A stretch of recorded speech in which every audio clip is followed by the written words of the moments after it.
Olá pessoal, vamos aqui para a nossa terceira e última videoaula, para ver se a gente conclui esse programinha aqui, ok? Então a gente já criou aqui uma função por passagem de parâmetros, né? Que é a função de visualizar, onde ela passa dois parâmetros aqui, que é a própria vetor da estrutura, e um segundo parâmetro aqui, que é a variável do tipo int, que vai ser o nosso contador, né, que a gente vai estar utilizando lá no nosso main, né, que é a nossa classe principal, para a gente estar contando a quantidade de cadastro que foi realizado dentro da nossa estrutura da função cadastro. Então, basicamente, a nossa função main, a gente vai trabalhar com ela do tipo inteiro, onde a gente vai utilizar uma lógica aqui, fica bem simples da gente entender, ok? Então aqui eu preciso definir novamente a variável operador, porque senão, como a gente não definiu uma variável global, ele possivelmente ele vai dar o erro, né? Se a gente executar sem o uso da variável. Então vamos definir aqui uma variável que possa contar a quantidade de vezes que foi realizado os cadastros. Então, vamos chamar aqui de quant.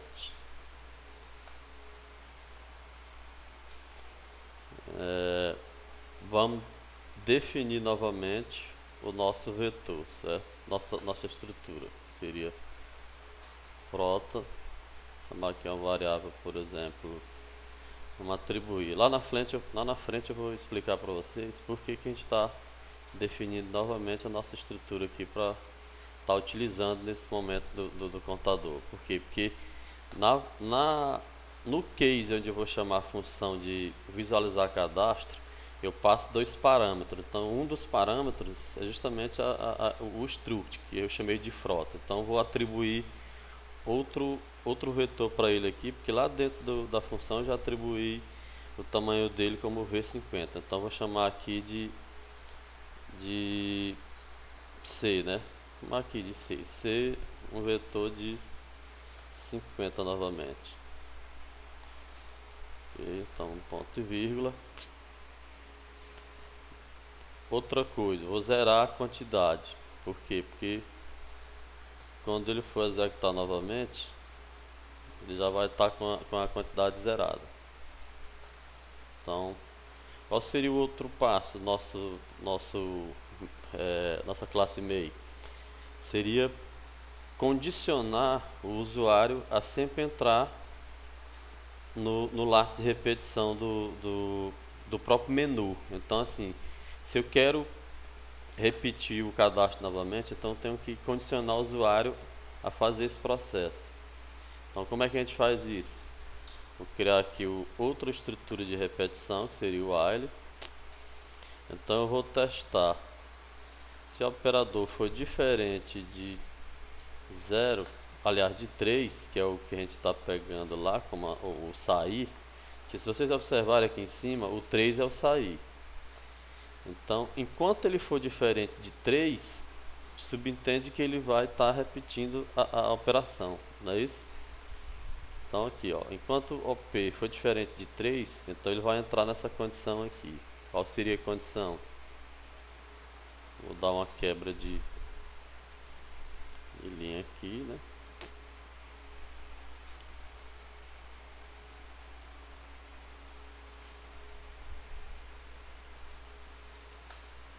E vou chamar a função lá que seria o menu principal.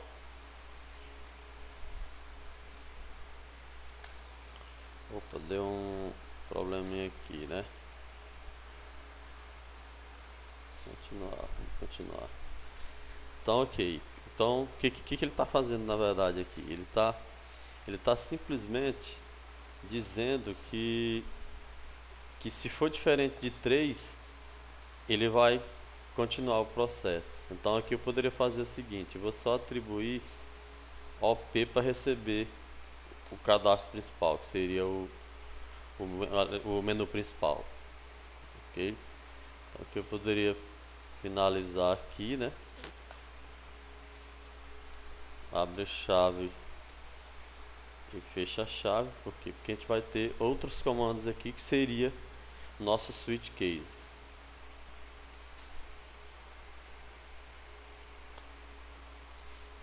E a gente vai testar o operador. Acho que esse comando aqui vocês já entendem bem, né? Que é o comando que a gente utilizou lá no nosso primeiro exemplo lá.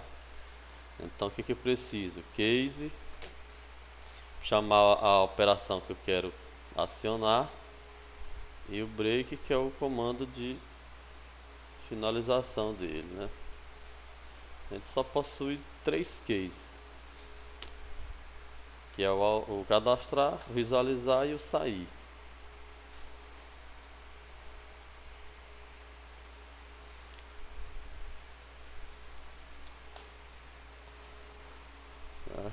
Por enquanto eu não vou fazer o terceiro não, vamos lá. Então dentro do primeiro case, que a gente precisa acionar a função de cadastrar, o que a gente vai fazer? A gente vai fazer com que o vetor que a gente definiu aqui em cima, ele passe a acumular a quantidade de cadastro que está sendo feito, certo? Então o que a gente vai dizer? Então o vetor C que eu chamei vai receber a variável quant, certo? Aliás, eu vou passar como parâmetro a variável quant, que vai ser nosso contador, e vai receber o cadastro lá que a gente criou como função, certo? Então tá aqui. Nesse cadastro a gente não possui passagem de parâmetro, a gente passa parâmetro na função de visualizar. Como vocês podem observar aqui, ó, aqui a gente tem um parâmetro que é a própria estrutura e outro parâmetro que é a quantidade, que vai ser representado pela essa variável aqui que a gente chama de quant. Então quem vai determinar quantas vezes vai ser executado justamente essa variável aí. Então o cara cadastrou lá 10 registros, então ela vai estar contando. É o nosso sequenciador, ok? E aqui a gente incrementa essa variável. Por quê? Porque como ela é um sequenciador, a gente precisa incrementar. Então vai estar incrementando dessa forma aqui, ok? Então aqui ele já aciona aqui o cadastro lá da função que a gente criou aqui em cima do tipo frota, né, do tipo estrutura. Então o usuário selecionou a opção 1, o que o programa vai ter que fazer? Ele vai ter que testar aqui. Testou, é diferente de 3E, qual é? É o 1, então ele vai entrar no case 1. Então, a opção que ele escolheu é 1, então o que é o case 1? O case 1 vai estar acionando o cadastro a partir da estrutura lá que a gente criou da função, e vai incrementar aqui a quantidade de vezes que esse cadastro vai estar sendo acionado.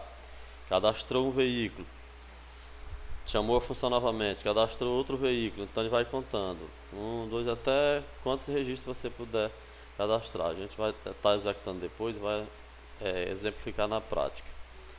Então a outra função seria justamente o visualizar, certo? O visualizar, essa sim, tem 2 parâmetros. Quais são? É o parâmetro que a gente chamou lá que é o próprio vetor, né, que é o C, certo? Então por quê? Porque ele define aqui, ó, que o nosso vetor que a gente está trabalhando é do tipo estrutura, que é a estrutura frota lá em cima que a gente está utilizando, o struct, né?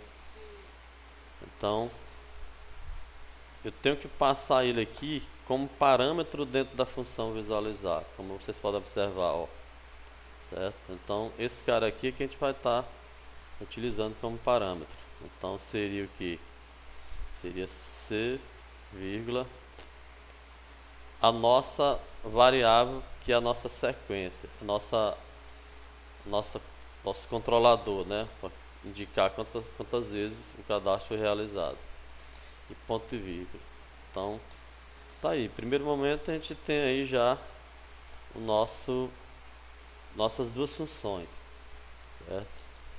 Então aqui eu preciso dizer lá para o meu programa que ele tem que me retornar algo, né? Primeiramente vou usar aqui o comando de system pause, que é para ele dar um break na tela, para permitir que o usuário veja o resultado que a gente realizou, né? Porque senão, se não der um break na tela, ele vai só cadastrou, mostrou, mostra tão rápido que você não vai permitir a visualização. E como eu utilizei o nossa classe principal como tipo inteiro, eu tenho que retornar alguma coisa. O que eu poderia retornar? Então, se eu estou usando o tipo int, então ela retorna algo. Então, vou retornar aqui, usar no comando return o zero, certo?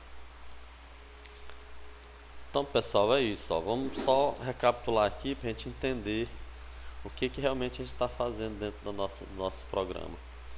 Primeiramente, a gente definiu o nosso struct, né? Então, dentro dessa estrutura, a gente precisa criar uma função que possa acionar cada vetor daquilo que a gente criou. Então, a função cadastro é do tipo struct, certo? Que a gente apelidou aqui como v.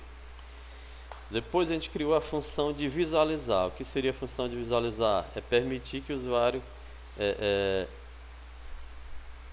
imprima todo o conteúdo que existe dentro do vetor. Então a gente usou aqui um laço de repetição chamado for, onde ele vai estar lendo, enquanto existir registro dentro do vetor, ele vai estar imprimindo essa situação, certo? Então aqui, se você cadastrou 10 carros, então ele vai ter que imprimir os 10 carros, certo? Então essa seria a nossa função de visualizar, certo? E aqui está toda a lógica do nosso programinha, que seria a nossa classe principal, que seria a classe que representa lá a nossa